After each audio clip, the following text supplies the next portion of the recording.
반갑습니다. 서로 인사 한번 나누실까요? 반갑습니다. 안 추우신가요? 추우시면 히터를 좀 드시는 게, 저는 안 추운데.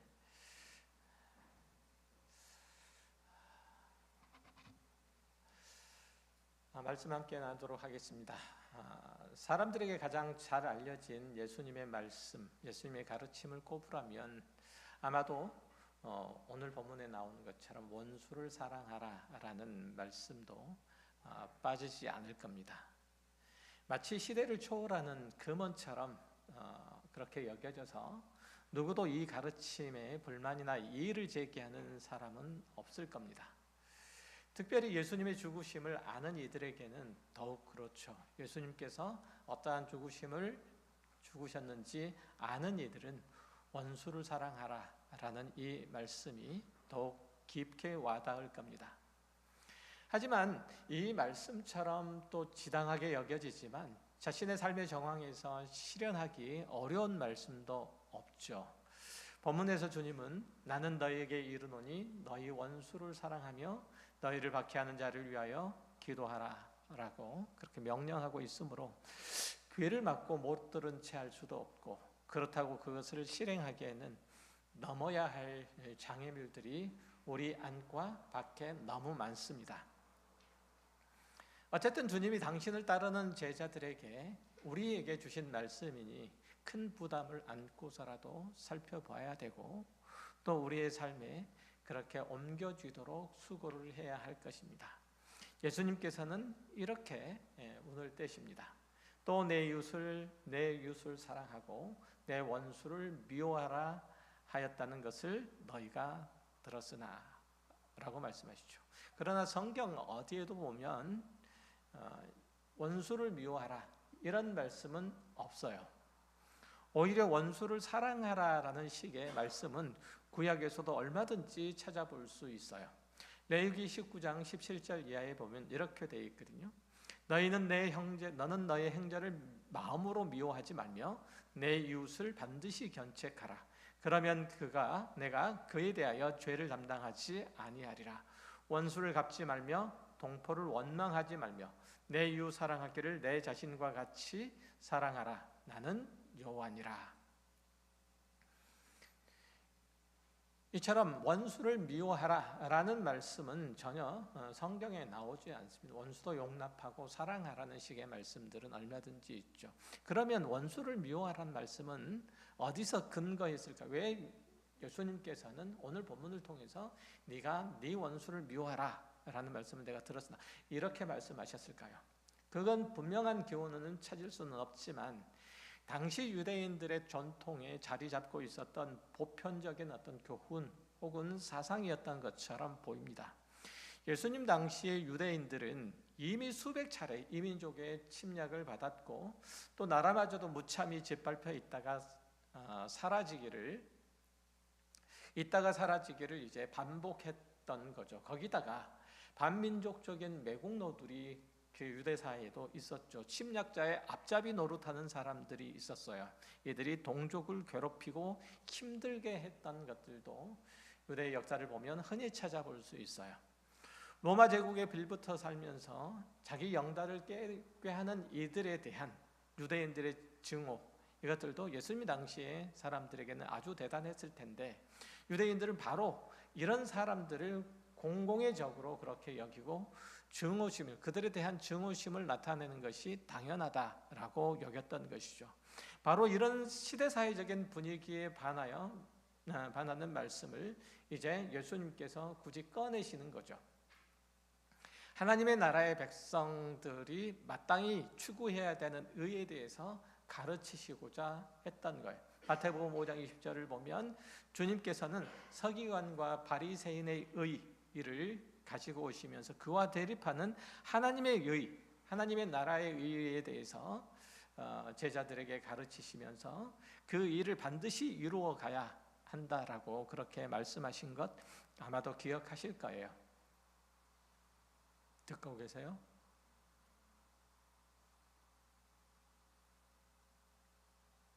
주님께서는 이제 율법에 내포된 하나님의 의를 이루어 오셨다라고 하신 말씀, 우리도 역시 마찬가지로 반복되는 시간들 속에서 기억을 하고 계실 거예요.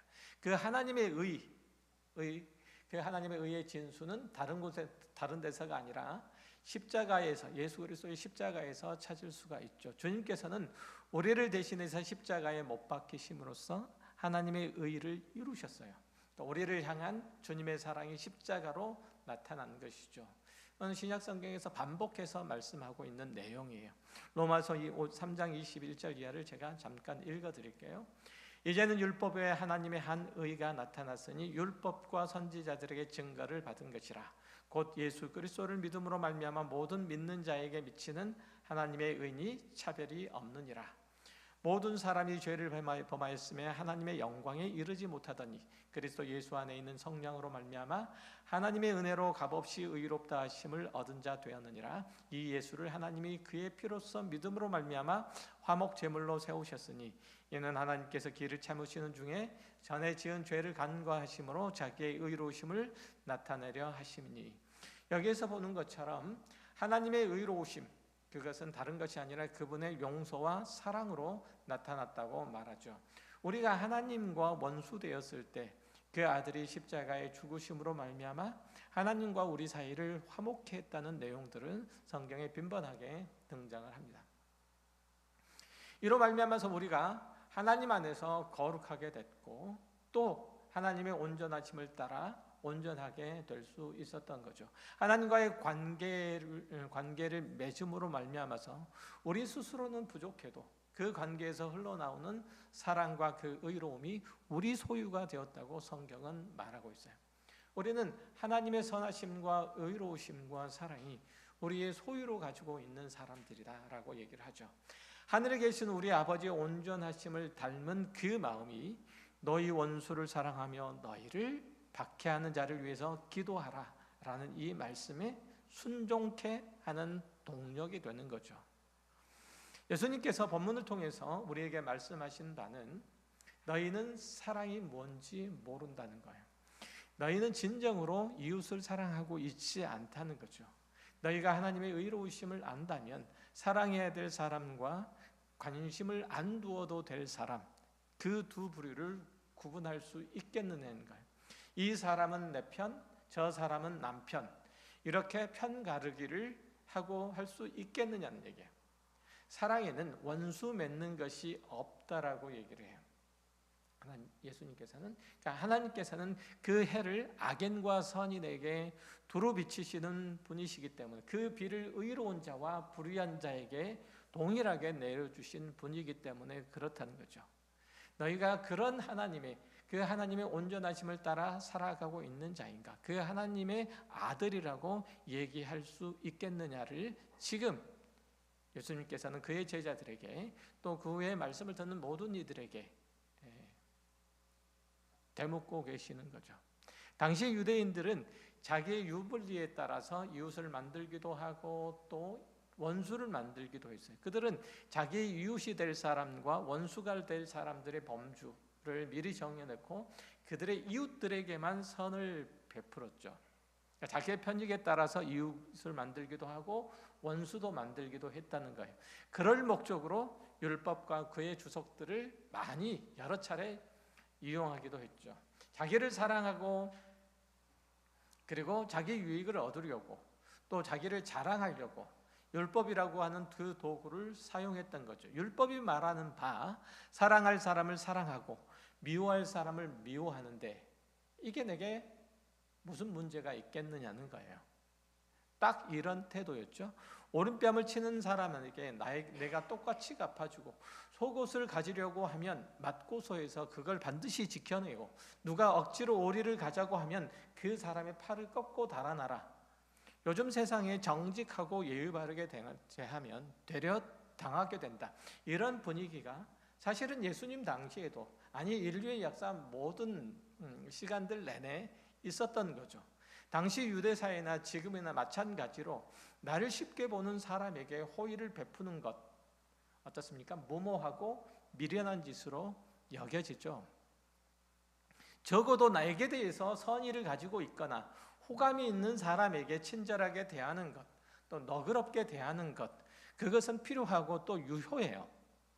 1,000원을 대접하면 적어도 500~600원은 얻어먹을 수 있어야 그 사귐이 지속된다고 생각을 하죠. 인지상정이라고 나에게 잘해주는 사람에게 마음이 쏠리는 것, 당연하죠. 그것이 세상을 살아가는 방법이에요. 우리가 일반적으로 상식이라고 여겨지는 그런 내용인 거죠. 우리 이웃을 사랑하고 원수를 미워하는 것, 그것은 우리의 본능상으로 너무 자연스럽고 또 우리를 지키기 위해서는 필요한 일이기도 해요. 하지만 주님께서는 이렇게 말씀하시잖아요. 내 원수를 사랑하고 너를 박해하는 자를 위해서 기도하라 라고 말씀하세요. 여러분에게 이 말씀이 어떻게 다가오시나요? 듣기에는 좋은 말씀이기는 하지만 도무지 실행해 볼 엄두가 안 나는 말씀이기도 하죠. 우리의 삶의 본보기가 될 만한 귀중한 내용은 담고 있지만, 그건 사실이지만 실제 생활에서 순종하기에는 너무 위험해요. 너무 위험천만하고 또 무모한 도전인 것 같기도 해요. 이 말씀이 우리가 지켜야 될 삶의 모범이고 실천 강령이라면 정말 힘들고 어려운 상황들이 전개될 수도 있을 것 같아요. 이 말씀을 따라서 내가 내 마음에 또 내 삶의 빗장을 모두 다 열어 젖히고, 그리고 나에게 오는 누구 다 수용하고 누구도 내가 그를 선대한다면 나의 삶은 그냥 쑥대밭이 되고 말 것 같은 그런 느낌이 드시죠. 하지만 원수를 사랑하는 말씀, 이것은 어떤 의미에서 보면 그리스도인으로서 행동 강령이라기보다는 자기를 나타내고 과시하는 도구라기보다는 그리스도인이 자신의 삶과 자신의 인격 속에 담아야 될 본질적인 내용이에요. 그러니까 그렇다고 하면 이제 그렇게 인정된다고 하면 이제 좀 상황이 달라지죠.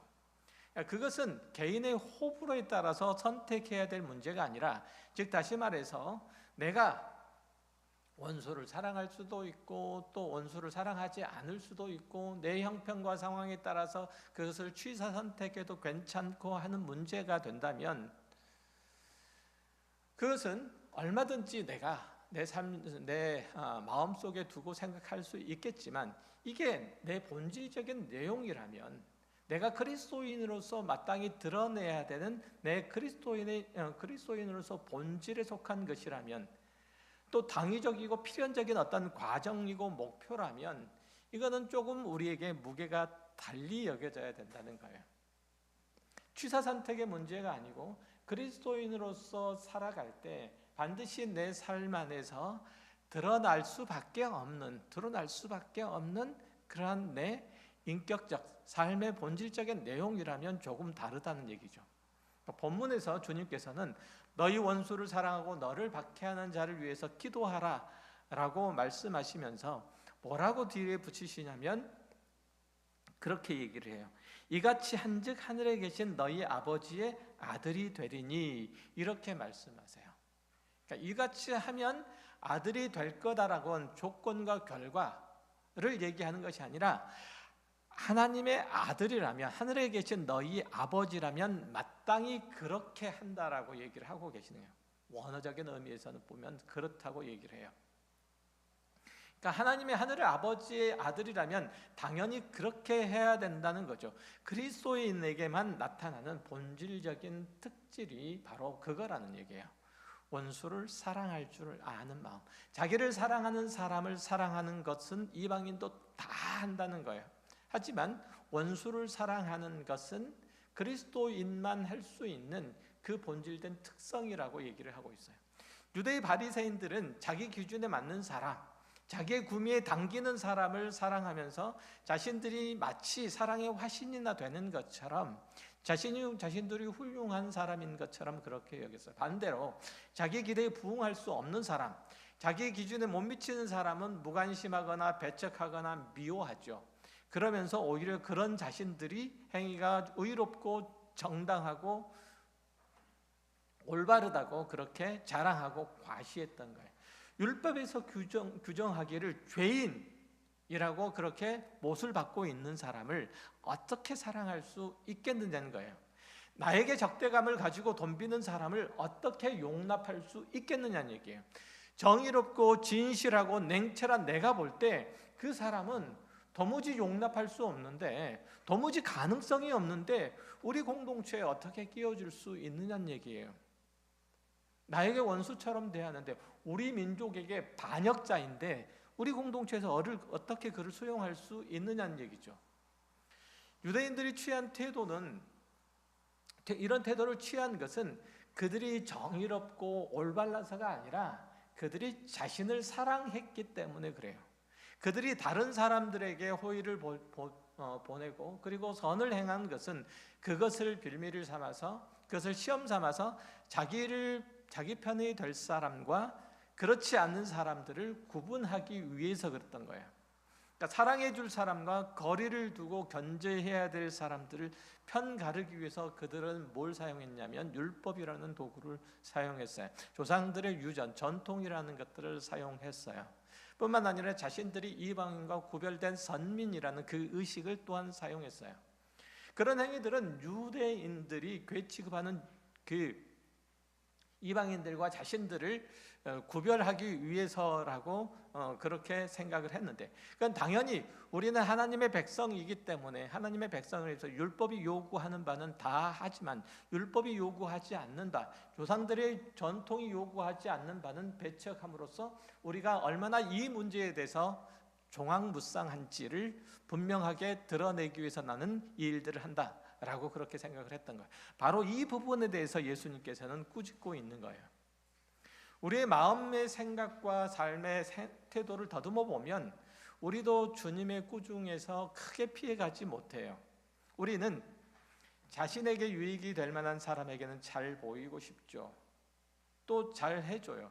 함께 있으면 내 사회적인 레벨이 올라갈 것 같은, 내 자랑이 될 것 같은 그 그룹에는 꼭 끼고자 하죠.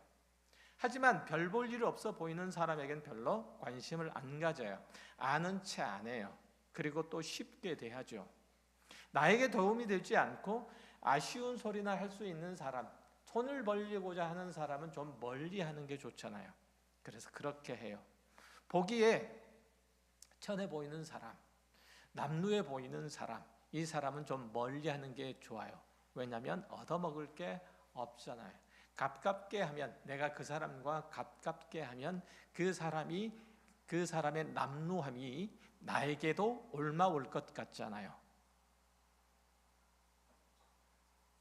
예수님께서는 선한 사마리아 비유를 통해서 이런 우리의 거짓된 습성을 통렬히 지적하세요.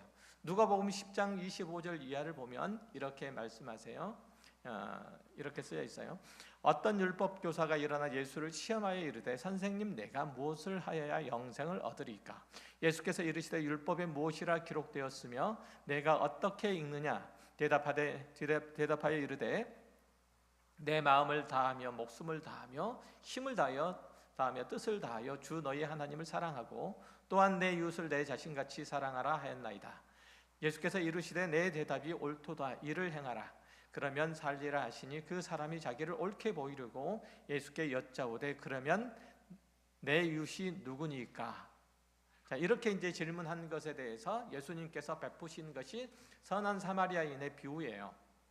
그 얘기들은 여러분들이 웬만큼 잘 알 거니까 시간상 생략할게요. 이 얘기들을 하시면서 주님께서는 내 생각에는 누가 강도 만난 자의 이웃이겠느냐라고 질문을 하시죠.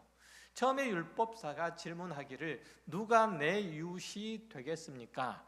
어디까지가 내가 사랑해야 될 대상입니까? 라고 질문을 하죠. 이에 대해서 예수님께서 비유를 다 베푸신 후에 이렇게 말해요. 강도 만난 자, 보살핌을 받아야 될 자의 이웃이 누구냐라고 되물어요. 우리 생각에는 사랑을 베푸는 자가 내가 그 사랑의 손길을 어디까지 베풀면 되겠는가 내가 정해야 될 것 같은데, 주님께서는 도움을 받을 자가 누구에게든지 손을 내밀면 그가 상대방의 필요를 채워줘야 한다고 그렇게 말씀하세요. 쉽게 말하면 사랑은 주는 사람의 마음이 아니라 받는 사람의 마음이라고 얘기를 하고 있어요. 율법사는 사랑은 하는 사람의 선택 사항이라고 그렇게 생각을 하고 그렇게 질문을 하지만, 예수님께서는 사랑이라고 하는 것은 반대로 받는 자의 권리라고 말씀하고 계시는 거예요. 이게 다름이에요. 그러니까 사랑은 베푸는 자의 선택이 아니라는 거죠. 요즘 가정에서 보면 가장 발언권이 센 사람은 누구냐면 애들이에요. 그렇죠? 애들이 뭘 해달라고 하면 부모로서는 그걸 거절할 이유도 없고 거절하지도 않아요. 애들이 해달라고 때를 쓰면은 쩔쩔매요. 그러면서 들어주죠. 그런 거죠. 주님께서는 원수를 사랑하라고 하는 표현들은 표면적으로는 이웃에 대해서 적의를 품고 있거든 용서하고 사랑해서 공동체 내에서 이 적대적인 긴장감을 해소하라, 이런 말씀들로 들리지만, 더 깊이 들어가면 용서하고 인내하고 관용하는 것은 그 대상이 정해질 수 없다, 그 한계가 정해질 수 없다라고 말씀하고 있는 거예요. 그러니까 사랑하는 자가 받는 자를 골라서 선택할 수 없다는 거예요. 내가 누구는 용서하고 누구는 용서하지 못하며 누구는 인내하고 누구는 즉각 거절해서 반발하는 것, 이럴 수 없다고 말씀하신 거죠. 그런 의미에서 원수를 사랑하라는 것은 우리가 사랑해야 될 범위와 한계를 무너뜨리라는 거예요. 내가 어떤 사람을 선택하고 어떤 사람들을 배척할 건가, 그 한계를, 그 범위를 무너뜨리라는 거죠. 원수는 내가 용서하고 용납할 마지막 사람이에요. 원수는 그런 사람이잖아요. 이해되세요? 원수는 내가 용납하고 내가 용서할 그 마지막 사람이에요. 다른 사람을 다 용서하고 이해하고 받아들이고 사랑하고 다 그래도 그 마지막에 내가 죽도록 미워하는 그 사람이 있는 거예요. 이 세상에 60억이 있으면 그 60억 중에서 60억 번째 사람이 내가 용서해야 될 마지막 원수잖아요. 그 사람을 사랑하라고 그렇게 얘기를 하는 거예요. 다시 말하면 내가 용서하고 인내하고 받아들이고 품고 사랑하고 그를 위해서 기도하고 이런 사람의 한계는, 그 범위는 적어도 그리스도인에게는 있지 않다라고 말하고 있는 거죠. 나를 박해하고 거짓으로 나를 거슬러 악한 말을 하는 이 사람에게조차도 그를 사랑하라고 얘기를 하고, 일단 그가 어려움에 처하면 그를 구하고 보라고 말씀하고 계세요. 그리고 난 다음에 감정도 있고 샘도 있고 그리고 이치도 있다고 말씀하고 계세요. 나를 미워하는 사람이 어려움에 처했다고, 쌤통이다, 내 그럴 줄 알았다, 이런 마음을 가져서는 안 된다는 거죠. 사람들은 누군가를 구제할 때 그 기준을 뭘로 삼아요? 보통은 다 불쌍한 사람, 가난한 사람을 그 대상으로 삼죠. 그 기준으로 삼아요. 술주정뱅이라고 해서 일을 안 한다고 해서 그 도움을 요청하는 손을 뿌리치지는 않아요. 요즘 세상은 그 정도쯤은 그래도 성장을 한 것처럼 보여요. 살인을 저지르고 도망가다가 아파트 고층에서 떨어진 사람들을 죽게 내버려 두지는 않아요. 일단은 병원에 입원시켜서 낫게 한 다음에 그를 재판정에 세우는 한이 있더라도 그를 그냥 죽게 내버려 두죠. 저 사람 살인 저지르고 도망하다가 떨어졌으니 죽어도 괜찮다라고 그냥 방치하지 않는단 말이죠. 재난당한 누군가를 도울 때 그 사람이 어떤 사람인가라고 하는 것은 그렇게 중요하지 않아요. 그러나 우리 믿는 사람의 기준은 조금 다른 것 같아요. 물론 재난당한 자, 불쌍한 자, 가난한 자, 이런 사람들을 도와요. 하지만 거기에 조건을 하나 더 다는 것처럼 보여요. 우리는 예수를 믿는 사람만 도와요.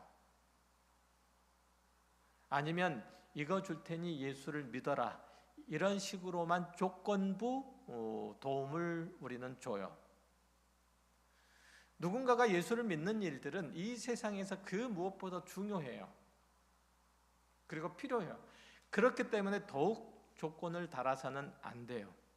하나님께서 은혜로 우리로 하여금 그 자녀가 되게 한 것은 조건이 붙지 않아야만 우리가 하나님의 자녀가 될 수 있기 때문에 그래요. 다른 어떤 조건, 조그만 조건이 붙었더라도 우리는 하나님의 백성, 하나님의 자녀가 될 수 없었을 거예요. 그 조건 때문에. 본문 47절에서 주님께서는 너희가 너희 형제에게만 무난하면 남보다 더하는 것이 무엇이냐, 이방인들도 이같이 아니하느냐, 이렇게 하시는 것을 마음에 새길 필요가 있어요. 우리는 사랑받을 사람만 찾아다녀요. 내 사랑을 받을 자격이 있는 사람만 구해요. 사랑받은 것도 자격이 있어야 된다면 우리 중 누구도 하나님의 사랑을 받을 만한 자격이 있질 않아요. 지금 예수님께서는 우리에게 이렇게 묻고 계세요. 누가복음 10장식으로 말씀드리면 누가 강도 만난 자의 이웃이 되겠는가, 이렇게 묻고 계세요. 하지만 우리는 내가 고상하고 훌륭한 인격을 소유했기 때문에 내가 이 고상한 인격과 이 성품을 가지고 이 정도 사회적인 레벨을 가지고 어디까지, 어느 사람까지 사귈 수 있고 어느 사람까지 사랑할 수 있는가라고 그렇게 그 범위를 정해요. 다시 말해서 사랑이나 선행마저도 내가 다른 사람보다 뛰어나고 귀하고 훌륭하다라고 하는 그 증거로 삼고 싶은 거예요. 그래서 사랑을 내가 누군가에게 베풀어도 그 사랑이 또 다른 의미에서는 극적이기를 바라요. 그렇지 않아요. 사랑이라고 하는 것은 자격이나 수준의 문제가 아니라 성도라면 누구나 갖게 되는 그리스도의 성품에서 나오는 반응이고 그 몸에서 나타난 자연스러운 현상이라고 그렇게 얘기를 해요. 고린도서 11장 18절에 보면 사도 바울이 자신의 사도직에 대해서 이의를 제기하는 고린도 교인들에게 자신이 세상에서 소위 잘 나가는 사람이었다고 말해요. 그런데 그 모든 것들을 버리고 그리스도의 일꾼으로 교회와 복음을 위해서 수많은 고난과 위험을 무릅쓰고 지금까지 지내왔다고 고백을 하죠. 그런데도 바울은 이 일들에 대해서 불평한 적이 없고 오히려 교회를 위해서, 성도를 위해서 염려와 수고를 다했다고 그렇게 간증하죠. 28절 이하에 보면 이렇게 되어 있어. 이 외의 일은 고사하고 아직도 날마다 내 속에 눌리는 일이 있으니 곧 모든 교회를 위하여 염려하는 것이라. 누가 약하면 내가 약하지 아니하며 누가 실족하게 되면 내가 애타지 아니하더냐. 내가 부득불 자랑할진대 내가 약한 것을 자랑하리라. 이게 사랑인 거죠. 이게 사도 바울이 교회를 향해서, 교회 성도들을 향해서 보여주는 그 마음이에요. 자신이 모든 것들을 다 내어줌으로 교회와 성도들을 위해서 수고하고 애를 씀에도 불구하고 또 내어줄 것이 없는지를 살피는 것. 이게 사도 바울이 교회를 향한 마음이었고 또한 성도들을 향한 사랑의 표현들이겠어요. 사도 바울은 절체절명의 순간에도 교회와 성도를 향한 그 사랑의 끈을 놓지 않았다는 거예요. 그에게 유익되는 것이 없다고 사랑하는 일들을 그만두거나 자신이 위태롭다고, 끝이 보이지 않는다고, 밑빠진 독에 물붓기를 한다고 해서 손 털고 돌아서지 않았다는 거죠. 그리스도인의 사랑은 이런 거예요. 마치 자녀를 키우는 부모의 마음과 같아요. 어려서나 커서나 노심초사하고 자녀를 지켜보고 실족하면 애타고 절망 가운데 있으면 위로하고 실패하고 좌절해도 포기하지 않고 오히려 격려하고 사랑하는 것. 이게 부모잖아요. 누가 자녀를 향한 부모의 사랑을 끊을 수가 있겠습니까? 성경은 하나님의 사랑이 이렇다고 말해요. 아니, 부모의 사랑이 그 하나님의 사랑을 닮았다고 말하죠. 로마서 5장 8절에서 뭐라고 말씀하시죠? 우리가 아직 죄인 되었을 때 그리스도께서 우리를 위하여 죽으심으로 하나님께서 우리에게 대한 자기 사랑을 확증하셨다라고 그렇게 말씀하세요. 하나님은 우리가 그것을 받을 만하다거나 아니면 우리로부터 어떤 보답을 요구하실 일들이 있으셔서 우리를 사랑하는 것이 아니라고 말씀하시죠. 하나님은 우리를 부려먹으려고 자녀 삼으신 것이 아니고 자기를 자랑하시려고 우리를 구원하신 것 아니라는 거죠. 하나님께서는 당신이 어떤 분이신가를 증명하기 위해서, 또 누구는 구별하여 하나님의 자녀를 삼고 누구는 버릴 근거를 삼으려고 그 아들을 십자가에 내어주신 것 아니라는 거예요. 너는 예수 안 믿었으니까 지옥, 너는 예수 믿었으니까 천국, 이런 기준을 마련하려고 하나님께서는 그 아들을 보내신 것 아니라는 거예요. 어떤 이에게는 이웃이 되고 다른 이에게는 원수가 되는 식으로 편가르기 하면은 그것은 적어도 사랑이 아니라고 얘기를 하죠. 요한일서 4장 7절 이하에서 보면 이렇게 말씀하세요. 사랑하는 자들아 우리가 서로 사랑하자. 사랑은 하나님께 속하는 것이니 사랑하는 자마다 하나님으로부터 나서 하나님을 알고 사랑하지 아니하는 자는 하나님을 알지 못하나니 이는 하나님은 사랑이심이라. 하나님의 사랑이 우리에게 이렇게 나타난 바 되었으니 하나님이 자기 독생자를 세상에 보내심은 그로 말미암아 우리를 살리려 하심이라. 사랑은 여기 있으니 우리가 하나님을 사랑한 것이 아니요 하나님이 우리를 사랑하사 우리 죄를 속하기 위하여 화목제물로 그 아들을 보내셨습니다. 건너뛰어서 4장 20절을 보면 이렇게 되어 있어요. 누구든지 하나님을 사랑하노라 하고 그 형제를 미워하면 이는 거짓말하는 자니 보는 바 그 형제를 사랑하지 아니하는 자는 보지 못하는 바 하나님을 사랑할 수 없느니라. 하나님의 사랑을 경험한 성도만이 그 사랑의 크기와 깊이와 넓이를 알고 그 사랑을 나눌 수 있다고 말씀하고 계시는 바예요. 세상은 자신이 사랑할 만한 사람만 사랑해요. 그 범위와 한계가 아주 분명하죠. 만약에 우리가 이웃을 사랑하고 원수를 미워한다면, 믿는 자는 사랑하고 믿지 않는 자를 냉대한다면 스스로 나는 하나님의 사랑하는 사람이 아니다라고 고백하고 있는 셈이에요. 성도의 책임, 성도의 영광, 성도의 자랑은 안 믿는 사람, 안 믿는 이웃과 함께 가는 것이고 그들이 하나님의 은혜를 알게 됨에 있어요. 안 믿는 저 사람보다 우리가 더 낫다라는 그 우월의식이 내 속에서 생겨서는 안 되고 그 자랑이 생겨서는 안 돼요. 자신이 다른 사람보다 낫고 다른 사람보다 의롭다고 믿는 사람이 원수를 인정하거나 사랑할 수는 더더구나 없죠. 그래서 바리새인들에게는 오직 자기 자랑과 자기의 의만 남아 있었던 거예요. 자신이 의롭다고 생각하고 자신이 정의롭다고 생각하는 누군가가 다른 누군가를 포용하고 수용할 수는 도무지 없는 거예요. 고린도전서 13장을 보면 그 사랑이 얼마나 중요한지를 잘 나타내고 있어요. 1절을 보면 이렇게 말씀하세요. 내가 사람의 방언과 천사의 말을 할지라도 사랑이 없으면 소리나는 구리와 울리는 꽹과리가 되고, 사랑이 없으면 내가 무슨 말을 해도 전혀 의미나 느낌이나 감동을 줄 수 없다는 거예요. 소리나는 구리와 울리는 꽹과리가 된다는 말씀은 그런 말씀이에요. 감동을 줄 수 없는 소음에 불과하다라는 말씀이에요. 3절에서는 한 수를 더 떠요. 내게 있는 모든 것으로 구제하고 또 내 몸을 불사르게 내어줄지라도 사랑이 없으면 내게 아무 유익도 없느니라. 놀랍지 않으세요? 사랑이 없으면 내게 아무것도 유익됨이 없다라고 말씀하시는데, 이건 거꾸로 뒤집어서 말씀하면 이런 얘기이기도 해요. 우리는 사랑이 없이도 뭘 할 수 있다는 거예요. 내게 있는 모든 것으로 구제도 할 수 있고 내 몸을 불사르게 내어줄 수도 있다는 거예요. 뭐 없이도? 사랑 없이도 그럴 수 있다는 거죠. 자신의 온 몸을 불에 던져서 다른 사람의 생명을 건져내는 이 살신성인의 정신에도 사랑이 없을 수 있고, 그렇다면 하나님의 사랑은 적어도 그게 아니라는 거예요. 사랑은 모든 그리스도인들의 근본 요체예요.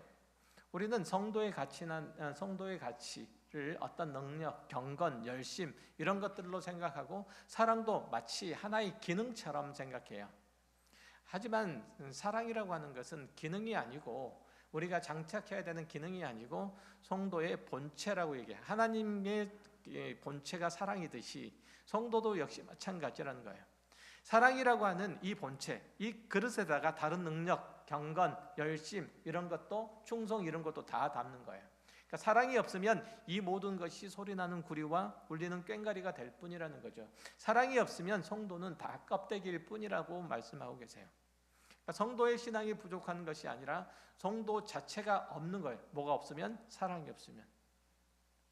하나님이 사랑이심으로 그 자녀된 자도 사랑해야 한다는, 거기서부터 뭐든지 다 출발한다는 거죠. 사랑은 추상적인 개념이나 원리가 아니라 성도의 구체적인 삶의 내용이고 그 자체인 거예요. 우리 사랑은 맹목적인 열심으로 표현되는 것이 아니에요. 하나님의 보상을 바라는 충성으로 나타나지도 않아요. 온 마음과 뜻과 정성을 모두서 우리의 신앙의 공동체가 아름다워지고 건강해지도록 수고를 아끼지 않는 것들로 표현돼야 한다는 거죠. 이렇게 하면 하나님이 좋아하신다. 이렇게 하면 하나님이 들으신다. 하나님께서 내게 주시기를 원하시는 것을 내가 얻기 위해서 노력하는 것이 아니라 하나님의 온전하심을 위해서, 하나님의 온전하심을 따라서 우리도 역시 마찬가지로 온전하기를 바라는 것이 바로 그리스도인의 태도요, 자세요, 또한 그 속에서 나타나야 되는 마땅한 성도된 본질인 거예요.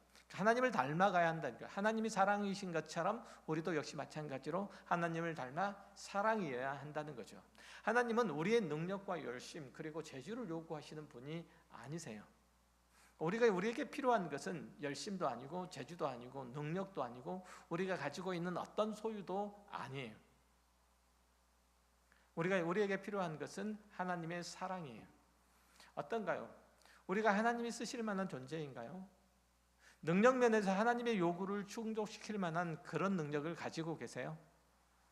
우리는 보잘것없는 존재예요. 그럼에도 불구하고 그 사랑 안에 초대되어 있을 뿐이에요. 우리가 하나님의 사랑으로 동질화되고 그 사랑에 잇대지 않으면 우리는 신앙이라는 이름으로 누군가를 사랑하는 게 아니라 자랑하게 돼요. 자기 욕심을 채우게 돼요. 여러분이 하나님 안에 있는 형제들 그리고 이웃을 사랑하는지를 점검을 해보세요. 고린도전서 13장에서 그리고 누가복음 10장의 사마리아인의 비유에서 같이 사랑은 그것을 필요로 하는 자가 주인이고 그것을 위해서 쓰여져야 되는 거예요. 나도 할 만큼 했으니까 이제부터 네가 해라. 하다가 안 되는 거, 지금부터 안 되는 거는 네 탓이다 라고 상대방에게 떠넘기는 것, 그것은 사랑이 아니에요. 여러분이 하나님을 사랑을 입은 것처럼 여러분이 싫어하고 부담스러워하는 그 사람도 하나님의 은혜를 입어야 한다고 여기고 하나님 앞에 기도하라 라고 그렇게 말씀하고 계세요. 여러분이 얼마나 센지를 보여주려고 이웃을 희생시켜서는 안 된다고 말씀하세요.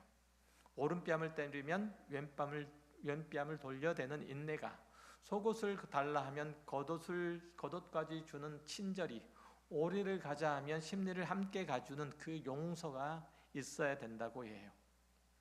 예수님께서는 당신이 하나님의 아들됨을 무엇으로 증명했습니까? 능력인가요? 아니면 사랑인가요? 어떻게 해서 이방인 로마인 백부장, 예수님의 죽으심을 직접 지평했던 그 로마인의 백부장의 입에서 저는 실로 하나님의 아들이었도다라고 그렇게 고백이 있도록 했을까요? 그가 십자가에 죽으셨을 때 비로소 그의 고백을 들을 수 있었어요. 예수님께서 십자가에 죽으셨을 때 백부장의 입에서 저는 실로 하나님의 아들이었도다라는 고백을 들을 수 있었어요.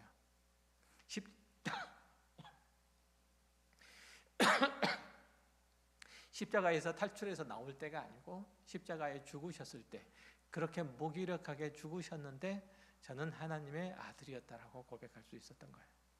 서로를 용납하고 아우르고 포용하는 그 아량을 가지세요. 사랑하고 베푸는 하나님의 성품을 닮으세요. 존재하고 행동하는 모든 범위에서 그분의 사랑을 이루는 하나님의 사람이 되세요. 우리는 작고 그리고 연약한 자들이에요. 그럼에도 불구하고 하나님의 자녀로 이렇게 부름을 받았어요. 세상은 점점 냉랭해져가고 자기만의 영역을 만들며 자기만의 성을 쌓아요. 그리고 혼자 그곳에 갇혀서 스스로 고통스러워하고 스스로 외로워하고 스스로 괴로워하는 이 시대가 되어버렸어요.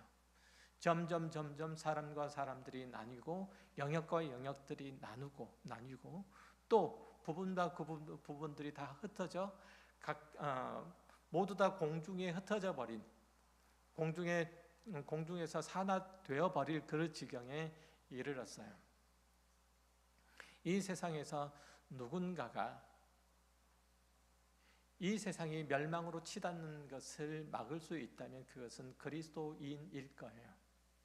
여러분의 마음에 하나님의 사랑이, 하나님의 은혜가, 하나님께서 나를 여기까지 인도하셨다라는 에베네셀의 신앙 고백이 있다면 이제 돌아보세요.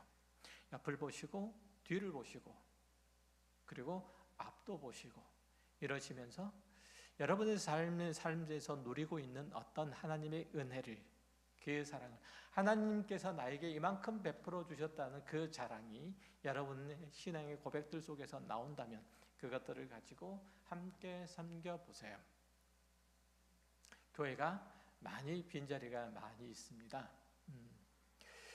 전도하라는 말씀이 아니고 교회에 나오지 못한 형제 자매들이 많이 있어요. 그들을 위해서 기도하고 또 그들을 격려해서 공동체 안으로 다시금 회복될 수 있도록 수고하고 애를 쓰는 일들이 사실 우리 안에서 열심히 이루어져야 해요.